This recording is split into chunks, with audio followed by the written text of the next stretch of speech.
All right. If we could get everybody's attention, we're going to go ahead and get our Legacy Award talk started. If we could get folks, I think they've shut the doors. Welcome back. Hopefully everybody's had a really good afternoon so far and a lot of engagement. I saw a lot of great conversations happening. As we go ahead and we added something new to the program this year. And originally, if you look at the schedule, it says there was going to be a presidential address. But since Cam wasn't able to be here with us and I didn't want to do it alone, we decided to do a little bit of an audible because we can do that. And we're going to go ahead and actually give all of our time to Dr. Gould because we've got so many things to share with us and so many important stuff to bring to the table. So for those of you who are unfamiliar with the Legacy Award, we started it when the organization started, and we have a couple of Legacy Award winners in the room with us today who have pre-joined the Hall of Fame. If you're in the room, please stand up. Who do I have here? I know I've got Dr. Rodert is here. Awesome. And I think, where is she? There she is over there. You stood up, I didn't see you. And Annette Lynch. So we've got some, sorry, I thought I saw you coming over there before and then you weren't here. So we've got a few folks, and really we designed that whole piece of the organization because we feel it's just so important to recognize the work that folks have done that have led us to where we are today, and the hard work and the effort and all of the programs that they've done. And I was really thrilled that this year, as we were able to bring it back coming away from COVID, that we were able to get a number of really wonderful nominations, and really honored that we were able to give it to Dr. Dan Gould, who is retiring after how many years? 43 years, a number of different institutions, a long time. And we all know, and those of us who know him well know that he will not actually be retiring. He just will no longer be at the university because we already have asked him questions and he already seems to have projects and plans. And for those of you who haven't heard, very typical of Dan's style, in order to retire, he had a working party in which he he invited all of us up to Michigan State University for a 2-day workshop in which we spent 2 days answering questions and brainstorming and think tanking, and pretty much same as we always did, Karen. Yeah, pretty much the same as always, and being students again. An amazing opportunity to sort of connect our careers to where we started from and to where his career has really led so many of us. And so with that, I'd like to bring up Dr. Dan Gould to the stage as our 2022 Legacy Award winner. Can I stay down here? Hi, everybody. Thanks, Christy. I'm not going up there because I'm old and I'll hurt something getting up or down. I'm delighted to be here and give this presentation today. And this is supposed to work. There we go. I'm patient. Nancy's going to try one other thing. Hey, great job.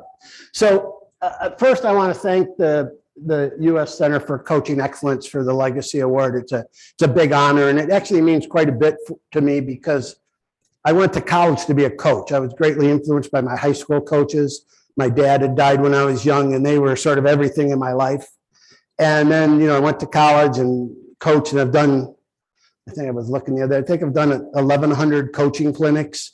I've done a lot of stuff with coaching, had coaching grants. And what's so great about that is I probably learned more from the coaches attending the clinics than maybe I imparted. I always got ideas for research, et cetera. So this just means a lot to me. So thank you so much for this.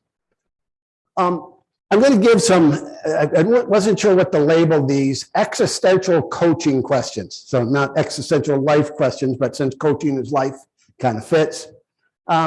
That I just want you to ponder as we go through the talk, and I'll kind of circle back at the end. But the first one I have here is, when do you intervene to prevent an athlete or a young athlete from making a mistake or experiencing failure? So when do we intervene? And when do you allow them to work through the experience themselves and fail and make the mistake and learn from it? To me, that's a really big question.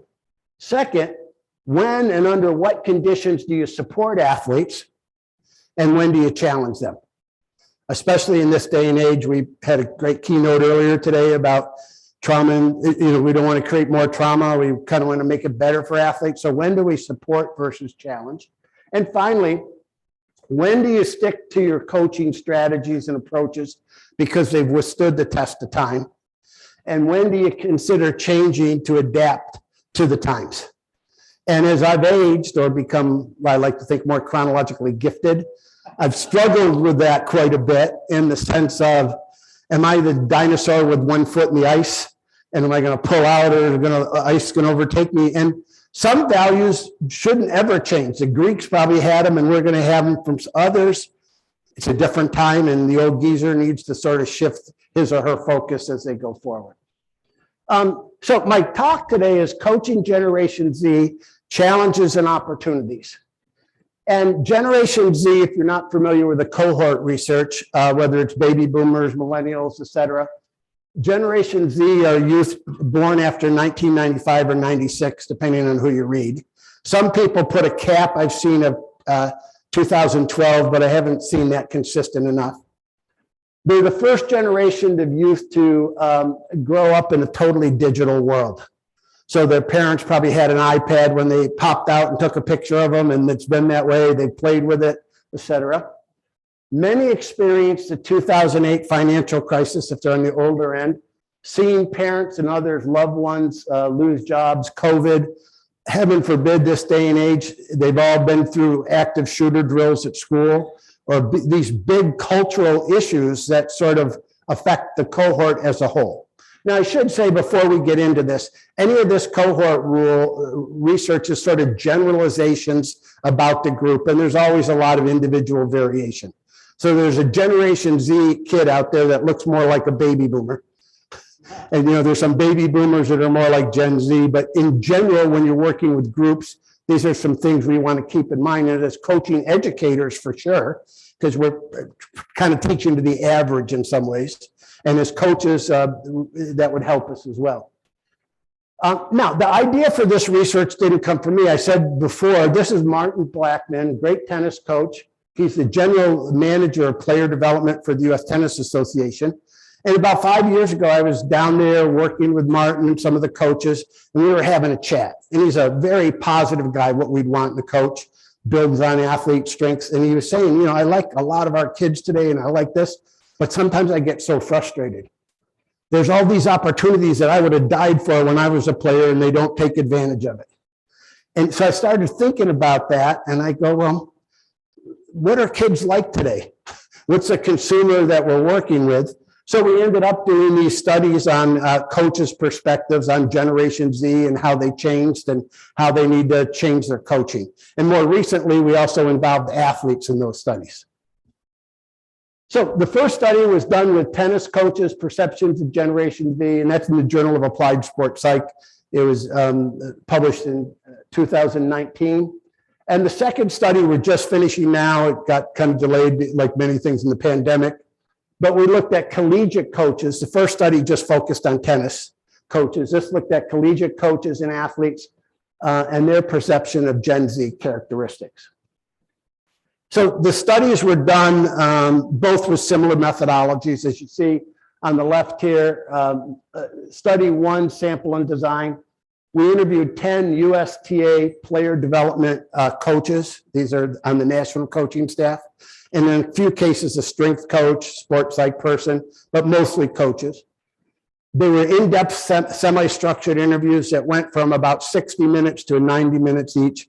We transcribe them verbatim, and then we content analyze them. A group of researchers reads them over and over, listens to them if they're recorded, and pulls out themes, the answers to questions.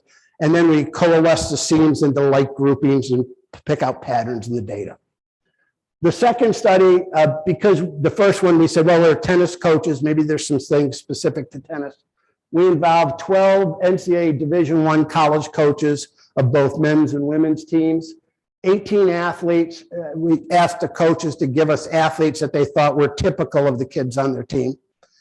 And then we did in-depth semi-structured interviews. The interviews with the coaches were similar like study one, 60 to 90 minutes. The athletes tended to be shorter. And we did those and we content analyzed those. And today I'm going to mix the results up with both because we're really about what we do with the results in a research conference where you want to know all the nuanced details.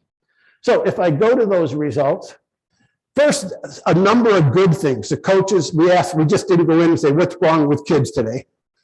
That wasn't a very good place to start. We talked about, tell us about your athletes today. We try to be very neutral. Probes would be, tell us about their strengths. What do they bring to the table that you like? And these are categories of quotes or themes. They felt they're high achievement oriented. They want to be really successful. And this came from the college study, but the tennis study was similar. They're good athletes, talented, smarter as athletes. They're better coached. Third, they're good students, breadth of knowledge. They seem to care more about school, some of the college coaches told us, which as a university professor was refreshing to hear. Good multitaskers, technologically and socially media savvy, which is no surprise. Adequate self-regulation skills, like things like time management, balancing schedules. And they felt, as a general rule, coachable. So a number of really good things in the athletes today were perceived by the coaches. Then we asked about concerns, and they're depicted on this slide. One of the things we heard most often about was emotionally fragile, uptight. Okay, they just have more trouble with anxiety, handling mistakes, etc. Communication deficits tended to be more, it's fine, if you text or if you're using technology, but one-on-one, it's more difficult. You might need to teach them about eye contact, how to shake hands, things of that nature. Motivational concerns. Obviously, that was listed on a strength on the first slide. Most of the motivation concerns, and I was just talking with John McCarthy about it, focused on an extrinsic orientation to get the scholarship. It's all outcome focused and a lot less on the process. Highly specialized individual athlete focus. So what they were saying here, again, on the previous slide, they said they're great tennis players or great golfers. But if you ask them to do anything else athletic, they're not very good at it. So they're athletic based. They specialized early from one age. They do one thing really well, but they're not as generally competent. Attentional concerns. I'll talk a little bit more about that. Holding attention for a long amount of time. Actually, one of the implications the coaches talked about, I just have to give quicker demonstrations, quicker talks, get in and out. The tennis study, almost every coach is using an iPad on the court now, showing players video feedback. Dependent, overprotected. They felt, this is a generation that, heaven forbid what's happening with school shootings, but they grew up where parents are scared and parents generally want their kids to succeed, and they've kind of overprotected the kids. So it might be one reason for the anxiety and some of the other things. Outwardly focused in terms of like, am I going to get the scholarship? Am I going to get, to play on the right team or whatever it might be? I'm looking on the internet to see where I'm ranked in my youth league. And undesirable personality characteristics was sort of a catch-all, but we had some coaches, and this was a much smaller category, like immaturity, disrespectful, some things like that, entitled. That wasn't a big category, but we just grouped those together. Let me give you a few examples, pull some quotes. Here's some struggle with adversity example quotes. And this is an exact quote, so the verbiage will be a little hard sometimes. I don't believe that when they're faced with adversity, this coach says, which I said, that's what sports is, a loss or failures of some type. I don't think they're particularly well prepared and have good coping mechanisms for dealing with the failure part of sport. Another coach said adversity is not something they experience a lot.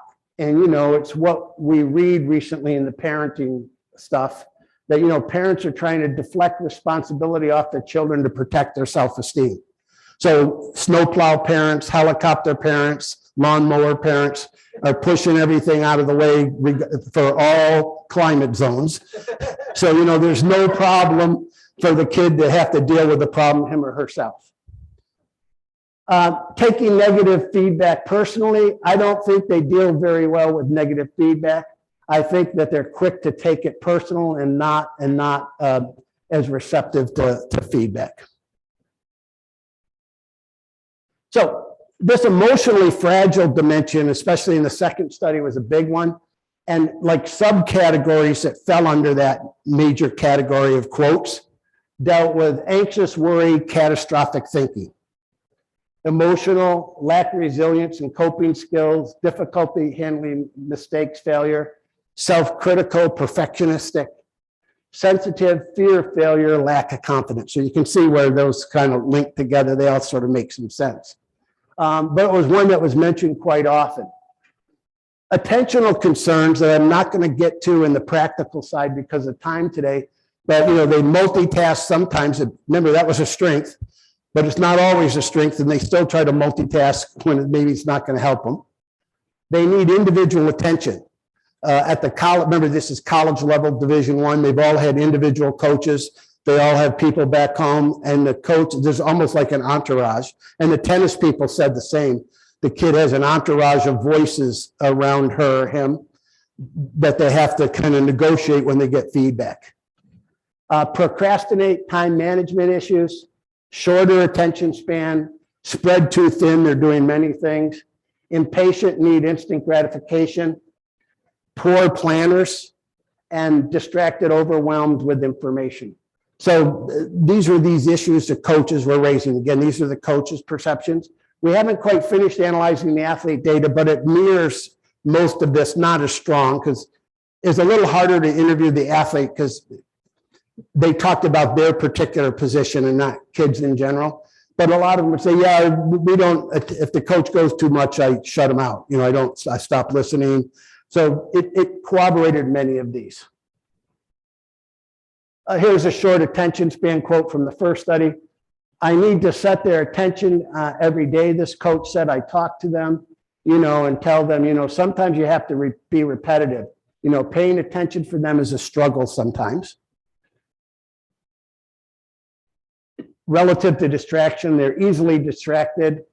I would say, like on the court, I've had a lot of players, come off the court and they can tell me pretty much the score and what happened on the court next to them, but then lost concentration during their match. So the coach is just saying this is sort of the issue. And I put this one in because I think it maybe explains some of the others, that the coaches perceive that they've been overcoached. They have multiple coaches, a lot of voices coming at them. Now, in fairness, we try to cross-examine the coaches.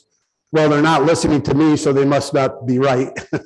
But there was just, it came out enough. They're getting a lot of input from a lot of people. Over-involved parents, overprotected, highly influenced by others.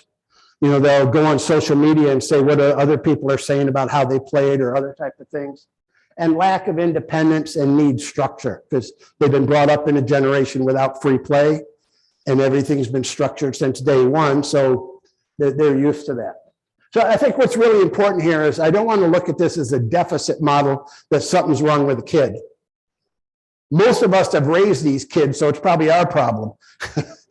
We were scared. We didn't want them to make mistakes, so we intervened at school, that type of thing, or whatever it might be. So I want to be real careful not to blame the kid, but this is, if the coaches are correct in their perceptions, this is what we're dealing with as coaches and trainers of coaches, and how do we help coaches better negotiate this? So some other characteristics that weren't in our study, but you look in the literature that I think we've all heard a lot about, the mental health concerns. Scary right now. 9%, 9.4% of kids 3 to 17, approximately 6 million, have been diagnosed with some kind of anxiety disorder, and this was pre-pandemic. Those were the latest statistics I could find. 4.4% of kids that age have been diagnosed with depression. We know after the COVID, these have really been elevated. They've been just jacked up more. Rates of depression, suicidal behaviors, eating disorders, substance abuse have steadily grown among young people in these recent decades. So it's really kind of a concern. McGuire did a cross-sectional survey of 13,000 adolescents. It wasn't huge in depth, but it was a big sample. And this was during the end of the pandemic. Females reported a higher prevalence of moderate to severe anxiety, 42% of female athletes, compared to 25% of males. Now, having studied anxiety a lot of years, it's always tricky when you find gender differences, because you don't know if the females, there's some literature, they're more honest and they're not afraid to tell you, and males might have sort of the macho thing, or whether these are really, if females are more empathetic and understanding, they might experience more stress because they're more open. Graduate grade 12 student athletes reported the highest prevalence of moderate to severe anxiety. Think of yourself, you were a senior in high school, you were looking forward to your high school senior season, and it's gone or done in a real weird way. That kind of made a lot of sense to us. Team sport athletes reported the highest moderate to severe anxiety. Prevalence of depression 6 times higher in females, 14 times higher in males. Young athletes from poorer communities reported greater anxiety and depression. So, not a real pretty picture. And yet sport, we involve the biggest out of school activity for a lot of kids. And we're kind of a vehicle that can probably help kids negotiate this. We're not the only vehicle. We can't save the world, but we certainly can make it not worse and hopefully make it a little better. So I wanted to briefly go through that to give you a rationale. I want to spend the rest of the time on coaching and coaching education implications. So if you're a coaching developer, what's the bottom line for us? If you're a coach, what's the bottom line? And this presentation is really important to me because the students that I work with, I've been thinking about this stuff for 5 years. And it's really bothered me, like the kids are changing, how do we adapt to meet their needs? And there's another side of me, the old coach, is I don't want to baby them so much that they can't deal with adversity. So how do I find this sort of sweet spot? And that's one of the big things I want to talk about today. What does this mean for coaching? I think there's 4 things that I'll stress today. Build relationships with today's athletes.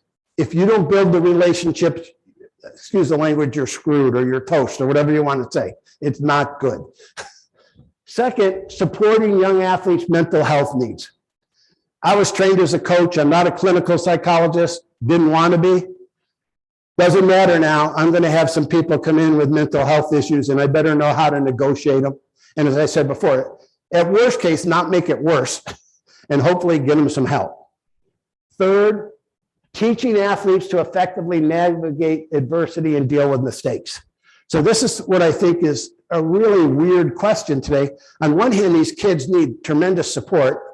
And on the other hand, I'm like the bird knowing that I'm going to push them out of the nest and they're going to have to fly. And if I treat them so fragilely, it's not going to work. So how does a coach balance this in this times where kids are, lack of a better word, extra sensitive, and there's a lot of concern about real trauma out there?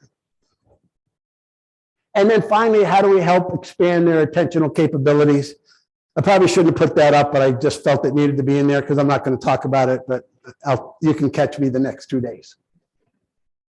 Building relationships with today's athletes, the Greeks probably talked about this back in the day. And you'll tell me, you probably, wouldn't know them, but it's on some statue in Olympia someplace. They were doing it, it's nothing new, but boy, today it's even more important. In my day, a million years ago, coaches were sort of on a pedestal. You really wanted to play. There were less alternatives. Coach said it, you did it. It's not that way anymore. Okay, and probably for some good reasons. Okay, why is this so important? A lack of automatic trust in authority figures. The college coaches said that. You just don't get as much credibility as you used to just because it says coach on the door. Secondly, information age. A lot of coaches would say, yeah, I teach something in practice, and they'll go home and Google it to see if it's consistent with what's out there, which again is not necessarily bad, but what's out there isn't always consistent. Third, media coverage of coaching and authority figure abuse. And, the Nassar stuff, I'm at Michigan State, terrible on a million levels. but it's also now that's out there. And, you know, Ohio State has an issue, Penn State has an issue, Southern Cal has an issue, not all necessarily in sport, but we have those abuses, and, you know, we've got to be aware of it. Safe sport, all those things are important, but it also creates a kind of a culture of kind of, this is not a good environment. Multiple sources of information that I mentioned before. I always remember the quote, Steve Danish was the first one to tell me it a number of years ago, athletes don't care what you know until they know you care. So to me, that's sort of what we're trying to get every coach from Little League up to the highest level to realize. Now, strategies for connecting and building relationships. There's a lot of research on autonomy supportive coaching. That's what it's called in the literature. With Olympic athletes and professional athletes down to youth athletes, it's pretty consistent. Autonomy supportive coaching, sometimes called need supportive coaching, you give athletes choice and opportunities to take initiative. Now, this isn't always easy. I was in Buffalo, New York at a clinic, and I met a gal that coaches 7-year-olds. And how does she give a 7-year-old choice? You don't ask an open-ended question, but in the warm-ups, they get them to do different activities. And she'd ask, what animal do you want to be today? A monkey, you know, a swan or whatever, and then they act out the animal. So they had a choice that way. As athletes get older, it might be helping with practice plans. Acknowledging the athletes' feelings and views so they're heard. Avoid pitting athletes against each other all the time, which again is tricky because in sport, we have games where we pit them against each other. So as a coach, some of this is very nuanced. And then there's research on need thwarting. Athletes perceive their needs are undermined because all the things above aren't happening. Sophia Joette of Loughborough University for 20 years has been looking at the coach-athlete relationship. And the idea that what goes into that, pretty straightforward. First, there's closeness as one dimension. Does the athlete trust you, like you, respect you? That's the first dimension you have to establish. The second one is co-orientation, a common frame of reference, common goals, common expectations. So I like Annie, I trust her, but we're on different pages about what I should be doing. And finally, complementarity is sort of engagement, acts of cooperation. We have some history of doing stuff together that works. Finally, this is something that really changed the way I do work about a decade ago, is asking questions versus telling. I was trained as a coach. You tell, move over here, move over here. I mean, and, with 40 kids out there, you've got to do some directing and some telling or chaos. But then asking more questions is powerful because when you ask a question, you show you care. I'm concerned what Lori is thinking when I ask her a question versus just telling her. Secondly, it increases her awareness. She goes, oh my God, he's looking at me. Everybody else is looking at me. What am I going to say here? And she owns the answer versus I just told her what to do.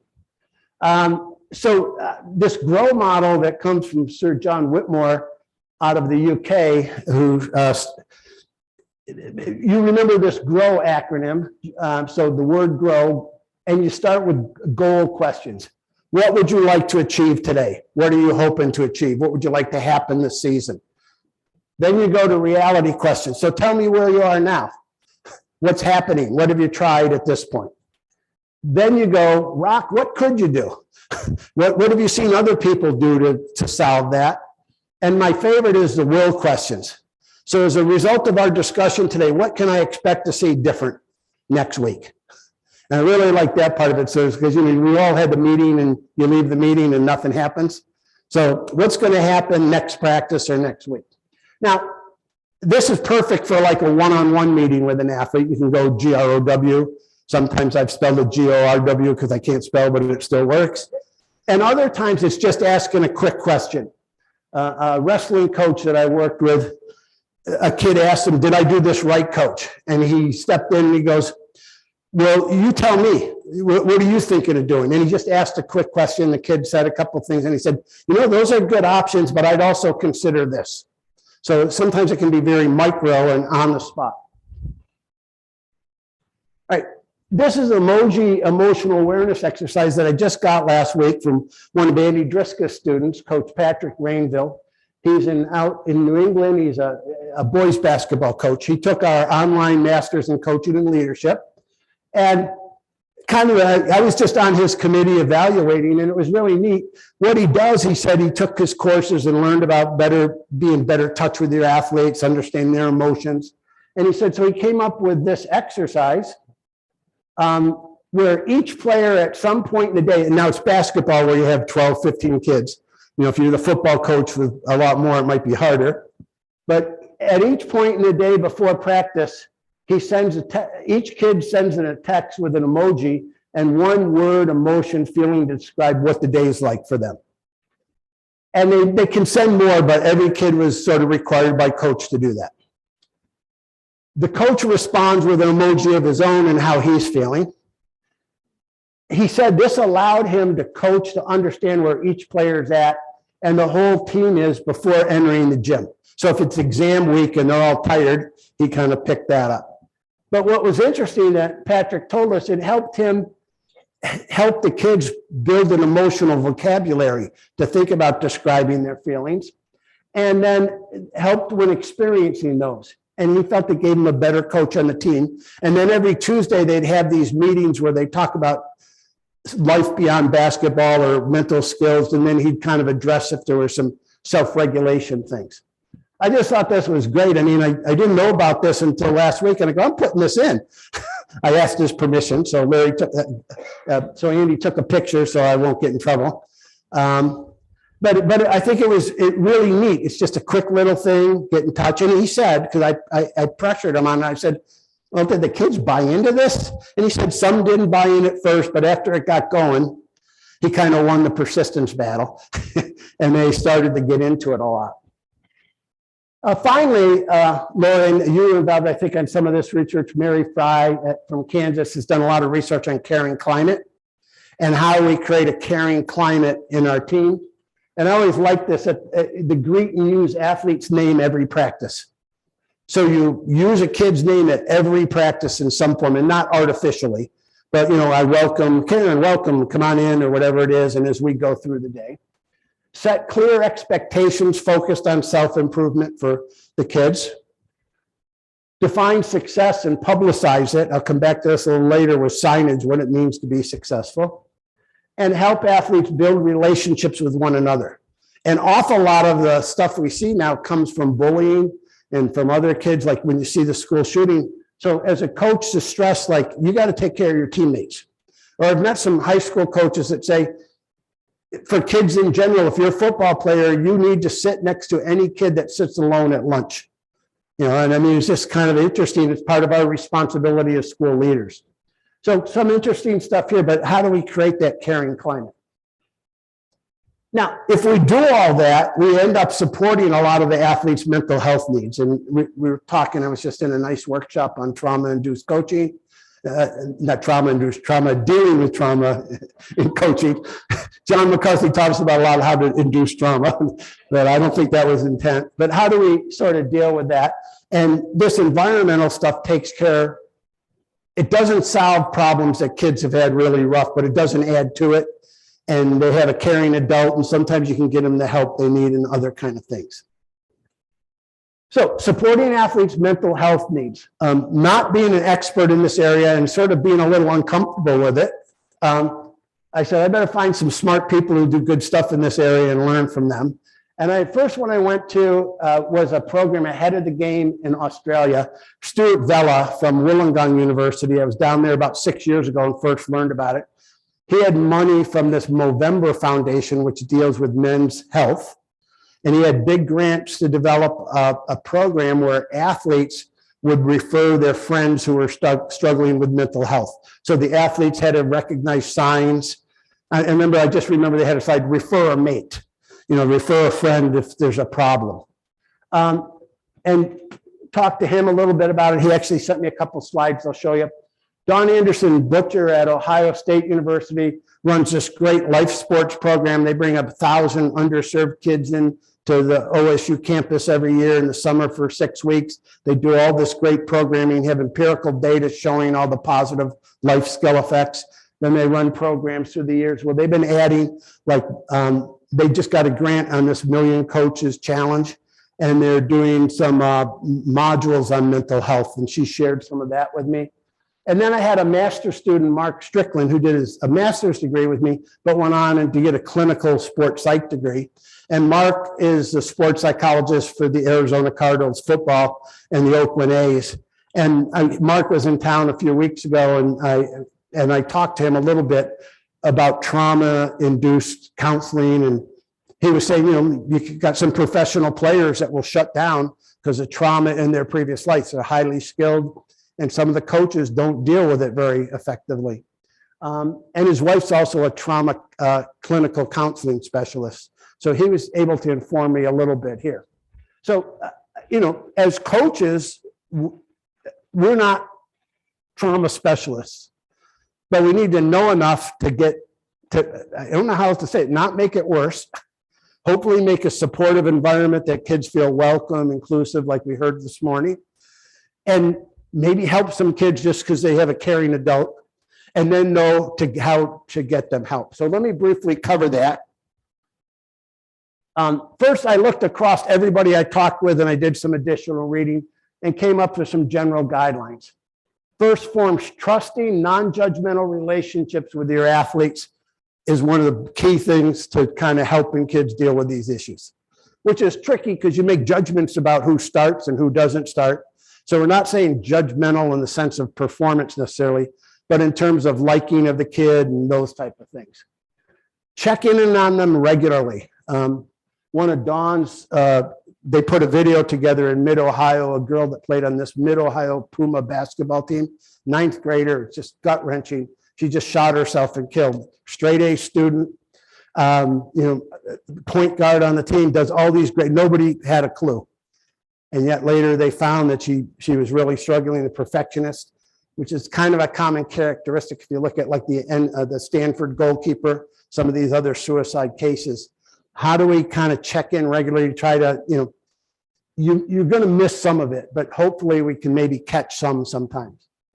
Teach athletes about self-care, sleep, rest, which is all the technology is critical. What works for them, read, talk to a friend. Teach them coping strategies like breathing. I thought this was interesting. The Ohio State people say, have each kid have 2 or 3 coping strategies that they can tell you that they could use if they get overwhelmed on the field and off the field. And you teach them a bunch of them. Promote positive self-talk. And I think as coaches, it starts with us. If I'm always swearing up a storm or going crazy and negative, versus I take more of a positive youth development approach. Normalize stress and anxiety. I heard this repeatedly. It's weird. As a coach, once in a while you need to self-disclose. You don't want to do it so much that your problems become the team's. But, telling kids that it's normal, I would tell people, I'll tell you that when my daughter died, I was pretty messed up. And I needed help, and I went and saw some people for help, and it was pretty weird, and I was really waking up with my heart racing, but I could tell kids, you're going to hit things in your life like that. And, you could hit it in the season because you struck out in a big game or whatever it might be, because when you're 15, that's big, and you need to be prepared for that. You'll get through it. It's hard. So I think, thinking about things like that as coaches. Help athletes know what to do if they feel overwhelmed. If you feel overwhelmed on the team, now if we have a trusting relationship, you might tell me. If we don't have a trusting relationship, I'm not telling coach I'm nervous, he won't play me or she won't play me. Learn about social media and monitor it. The parents of this girl in Ohio that committed suicide said they wish they did a lot right. I mean, they weren't overbearing. I mean, they were involved. So it was really hard to watch this video, but they said the social media, they found out she had like an account they didn't know about, and she was reaching out on this account. And they said, just try to monitor more. I was trying to think of this realistically. Maybe that's something for your captains to do. if I'm a coach and I have a captain, maybe they monitor it because, I'm an adult and I don't even know what the latest thing is. And going forward, the captains kind of give you a pulse if somebody gets in trouble, how to work forward. Encourage peer support, no bullying on the field or via social media. That just doesn't come from kids. Some of the interviews I've been hearing lately, parents of other athletes will be jealous and bully kids. And social media is just social media. There's a lot good to it, but there's a lot of problems. Emphasize the need to look out for one another, help a teammate. Discuss how to deal with hurtful comments. I think this is one, like if I was a college coach in a high visible sport and you mess up, there'll be some horse's rear end that's going to send some remark. Like, I know our athletes been told, well, you should be castrated. I'm going to kill you. I mean, there's just crazy remarks that, they can't necessarily know. But making sure athletes ahead of time, like if you get higher up on the food chain of sport, you're going to get people who don't like you, who say hurtful things. This is the side of me where I'm trying to support the athlete, but the other side, I'm trying to help them be more resilient. How do you handle it when somebody says something that's so hurtful? What can you do? How do we work through it? I think we could really help kids there. Know how to refer athletes for mental health help. So real quick, this is the head of the games, a few slides from what they do in Australia. You can get this on the internet, but it has 5 components. It started with athlete mental health literacy, resilience training. Then it went to parents, so the whole sport system got involved. Coach mental health literacy. And then the clubs socially marketing what's good mental health for kids. And their programs are like 30 minutes for the athletes. It's not like an 8-hour program. It's kind of an awareness, some materials, etc. This is Dawn Anderson Butcher, and Dawn, this is some slides she was nice enough to share with me with their life sport program from doing these Coach Beyond meetings. She was saying it was interesting, the 4 Bs. If you have a kid that's struggling, a good thing to keep in mind are the 4 Bs. Backstory. So a kid acts out today. So I get Andy off the field. I'm asking, so Andy, you didn't seem to be into our sets today. You're kind of, what was going on? Well, my parents are thinking of a divorce. Or, what's the backstory going on? Second, biography. What do I know about Andy? He's highly religious. He comes from a broken home, whatever it might be. Anything I can get on the backstory for the kids. The biology is, to me, is just to keep in mind, we know, for example, alcoholism has some genetic component to it that predisposes some people. It doesn't mean they'd become an alcoholic, but there's other mental disorders that have some genetic base. So just, to me, that's like, don't blame the kid if the kid has a problem. There might be some things the kid can't control. And then behavior. In the workshop I was just in, we were just saying, if a kid acts out, it's kind of tricky. You got to practice at 20 kids. You can't let the kid just blow up the whole practice. It's especially if you're the only coach, it's especially hard. If you have another coach, maybe the other coach takes over, you pull the kid to the side versus yelling at the kid or making the whole team run laps. The really old school stuff that we know is not healthy.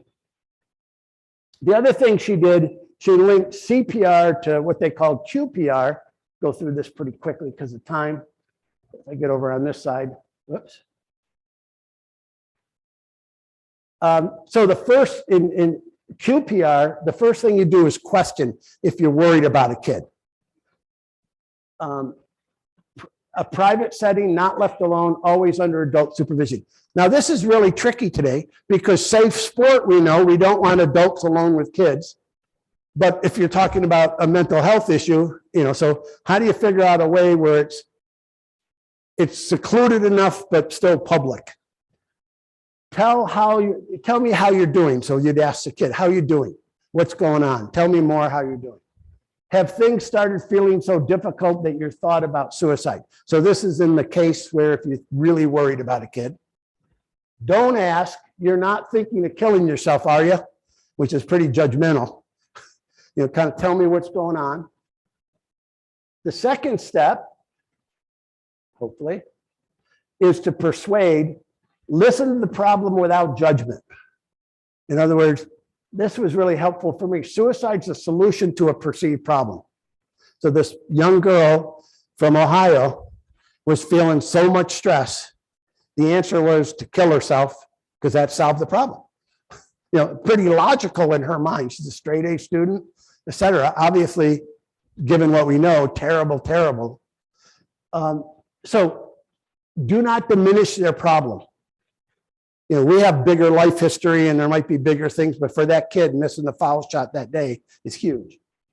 Offer hope. I'm on your side. I want you to know I care about you. We'll get through this. You're not alone. And finally, refer, obviously, to a parent or caregiver, or a mental health professional, or an active threat 911, or I think the new one is 888. They're coming out with the federal law. I'm going to need help helping you, is the last point there. So to me, this was, you know, we were talking in this workshop I was in today, and it's hard because, you know, I'm a volunteer youth coach. I'm pulling the practice together, walking from the car to the field, even though we don't want them doing that, but that's sort of the nature of it. Maybe they need a card like this. If you ever have an issue with a kid, there's some simple tools that they might be able to use to employ in the case of an emergency. And finally, Mark Strickland, this was just notes from a discussion I had with him. You know, he said traumatization can come from systemic issues like racism. You know, I'm black, the cop stops me. That sets off a whole bunch of issues in our country. Personal issues. I was abused, something happened in my life. I mean, in Congress today, I'm glad I wasn't around to hear it, but they had a tape recording of the little girl from Texas who smeared blood all over herself and played dead. We talk about a traumatized kid. I mean, wow. You know, those are issues that would need to be dealt with. And then results of traumatization, relationship and trust issues. So the kid who needs you most as a coach might be the kid that's hardest to connect with. You know, we've worked a lot with kids in Detroit. You're white, why should I trust you? And secondly, you guys come and then leave and never come back. So, you know, kind of you need to be there. John had some great examples today about not looking like the white FBI guy and interrogate the kid from the side, lower your level. So just some healthy little tips there. Coaching responsibilities, Mark identified, get to know your athletes' personal stories. We've been saying that. Your job is not to fix traumatized athletes, but to get them help. Normalize conversations that we all struggle. We've already talked about that. Recognizing that your marks can trigger dormant trauma issues. So if a kid acts out, maybe I just shouldn't go nuts, even though I feel like I want to, because the kid just derailed my practice. Pull the kid aside, try to deal with it a different way. Awareness and monitoring. Will my behavior re-traumatize an athlete? Identify where to get help, know the warning signs of suicide. He put me onto this card from the suicide hotline. Again, we could make this available to our coaches in a coaching clinic, just again, to have in their arsenal. Hopefully they never need to use it. Sorry, I know I'm not leaving that up very long. Finally, I want to finish here in the next few minutes. I went a little over, sorry. Kristen, she says I'm okay, but I don't want to stand between you and a food truck is never a good thing.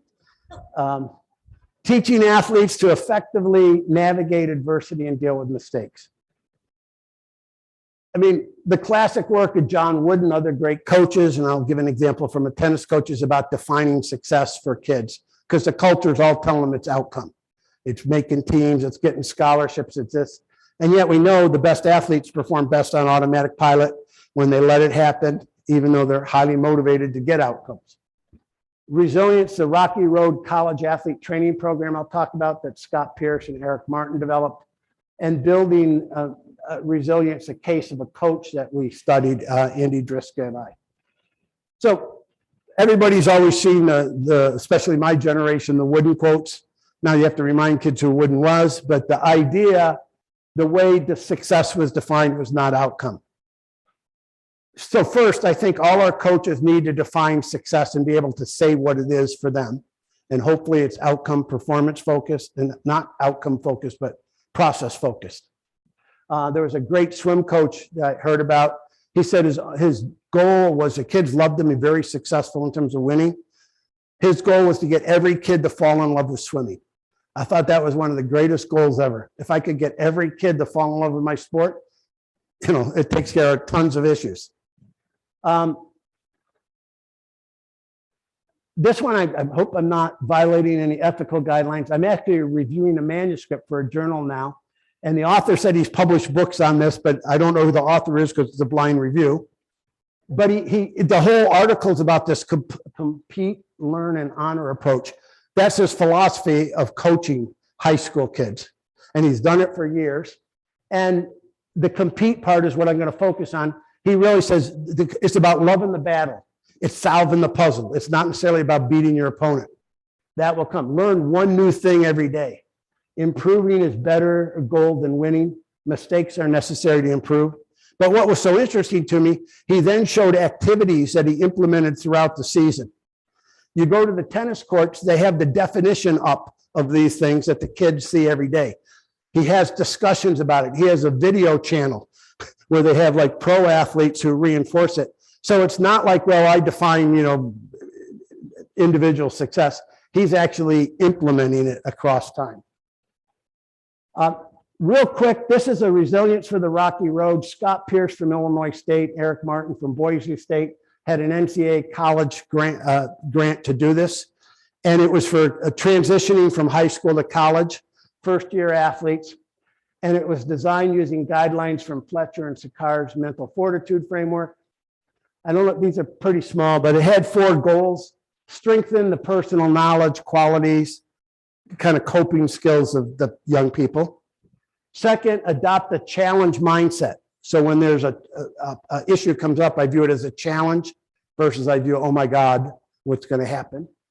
Promote awareness and ability to transfer what you're learning into sport to other activities.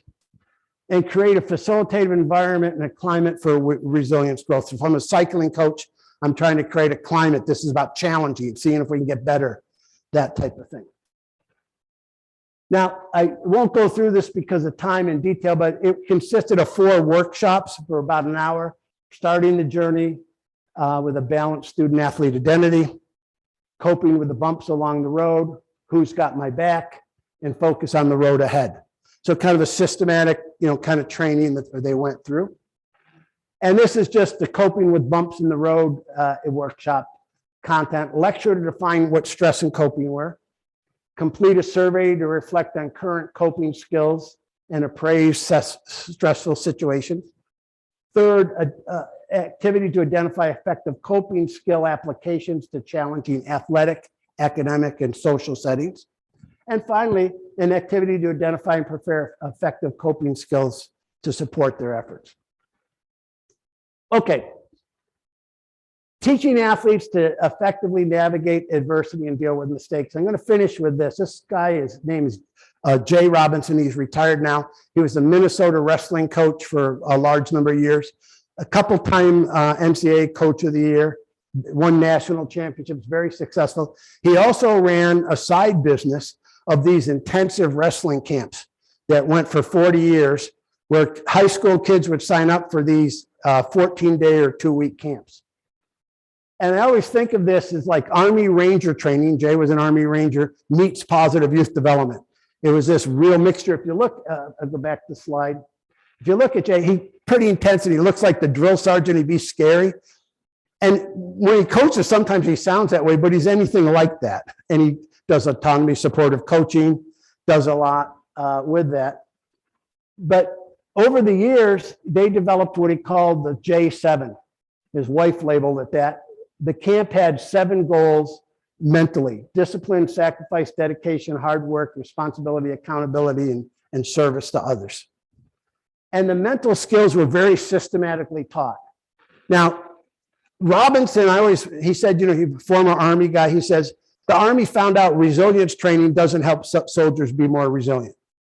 You need to talk, you need to tie it with experience. So tie the two together. And so the experience part of this camp, there was a reason it was called intense.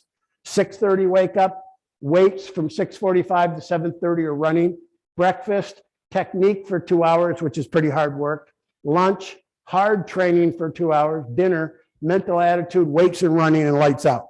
14 or 28 days. Okay, it was a grind. I mean, a little bit like you see Hell Week, Navy SEALs. I mean, it's a little bit based on that model. What was different is it was systematic and deliberate coaching. He provided direct teaching and experiential learning. You'd wake up, there'd be a story every day that related to one of the J7s. There was a quote of the day. You go to the bathroom, shut the door. There was a quote of the day when you're going in the morning. The joke of the day. Maybe I should have that. Daily mental attitude sessions related to camp rules. One of them was be on time. If you weren't on time, you lost points. If you don't get so many points by the end, you don't get this coveted t-shirt. And if you're a point short, you don't get it. It was a lot based, if you know anything about stress inoculation. The purposeful timing of challenges and lessons. This quote, basically, he says, he used the same approach every camp, but he'd read the kids and where he'd lay it in would be different. And he was always like manipulating and regulating to where the kids were at. And finally, he didn't identify this, but Andy and when our research team looked through this, we identified this was sort of what he was doing with everything he did in the camp. He wanted the kid to understand that every behavior they have has consequences. Everything you do have consequences. And you have to take responsibility for that behavior. Your water bottle's filled, it has consequences. Your shirt isn't clean for practice, it has consequences. The individual has a perception of control over their own behavior as a result of that. They then make a choice to change.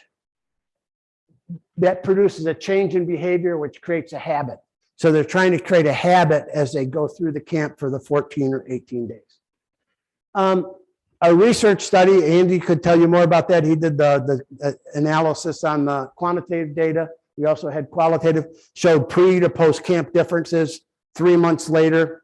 Scott Pierce did some research of people writing unsolicited letters 20 years later saying how this camp transformed them. So it's got pretty good evidence that it made some effects. But what I thought was so important here, it's the supportive coaching, but then it's putting kids in situations when you've trained them where they can handle failure, when they can deal with it. So you're giving them experiences. And I think we could do a lot more of that in sport. Now, you got to be a pretty good coach. If you just take the tough love thing and you beat the hell out of kids, you're going to screw a lot of kids up. So I'm always judicious in who I suggest take this on. Okay. He personally lived his message, had wrestling-based and life-based rationale for his actions, was unwavering in his standards, and engaged the wrestlers in reflection. Every night they had a notebook and they had to go write what they learned that day. And because he's kind of scary looking, in some ways scary, they wrote down what they learned that day as they went forward.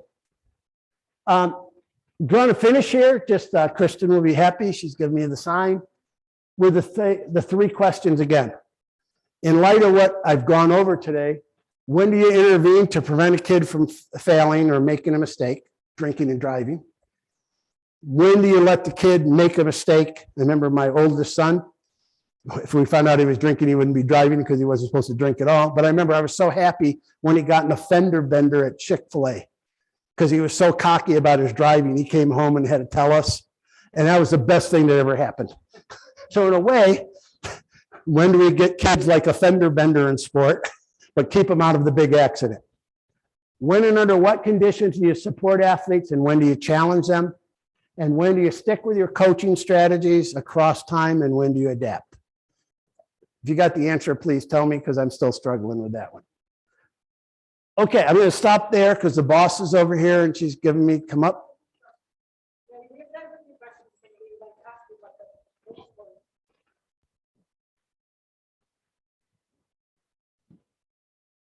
Violating my own rule that you can't talk without a mic. We definitely have time for a few questions. If anybody has some, we'll share the mic. Or comments. Or comments, yes. Or criticisms. Or criticisms. Nobody from Michigan State can speak. Big brain in the back. Karen Collins in the back. Should we defer the mic to the big brain in the back? What did you have, Karen?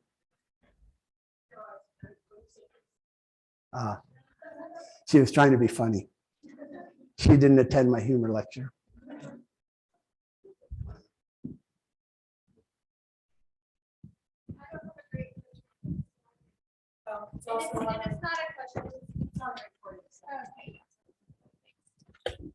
Thanks, Dan. I appreciate your presentation. It's not a question, it's just a comment, something that resonated with me when you were talking about, and I wasn't in the previous session on trauma, but in just thinking about as coach developers, that a number of our coaches that we're working with are probably bringing a level of trauma from their own sport experiences. And so I'm thinking there's probably a place for us to look into the literature on how those traumas carry forward with us and how we can use research that exists to kind of help coaches so that they don't have triggers in their own environment when they're coaching. Yeah, I think that's a great thing. We've done some stuff over the years, like the coach as a performer, and the idea of taking care of yourself and doing things. And actually in the previous session I was in, I'm wondering about whether we should use words like trauma. It's important, but in coaching, I hear the coaches who may most need this stuff. I don't want soft athletes, everybody's overreacting, they're traumatized, et cetera. And, I just wonder, like, solid athletes, solid competitors, or try to put some different language to it. And again, this just hit me when I was in this workshop today. I don't mind using the word trauma. I just don't. I was kind of thinking, we had somebody become dean of our college, and he's a diversity, equity, inclusion person. And somebody that was interviewed was talking about that. Well, universities are pretty left-leaning, pretty liberal. I have a small house up in a lake, and it's pretty conservative. There's Trump flags all over. And sometimes I think about, none of the university people ever go talk to the people up in the lake. And how do we get the message out? We don't want kids traumatized. We want to protect kids. How do we get it to the people who would come to the session? And then how do we get it to the people that, the ones that turn critical race theory around? And then that's become this hot, so to me, language, I think that we were talking about, is pretty important. How we package this and how it might be sold. The principles got to be there. And I'm not saying that, it's just how do we package it? I don't have that figured out, but I'm retiring so the next generation will have it figured out.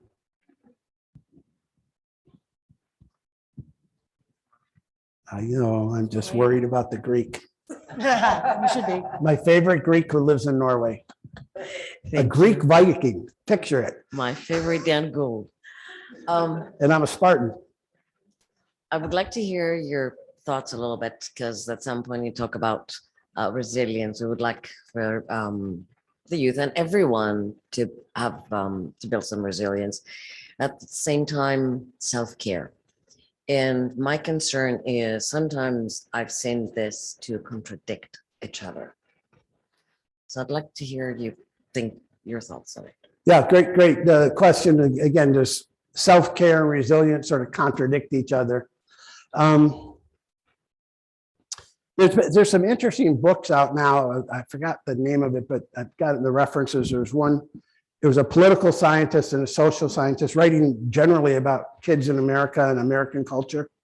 And somehow we've confused physical safety with psychological safety. This is their contention. And we're kind of saying that, the old saying, what was it?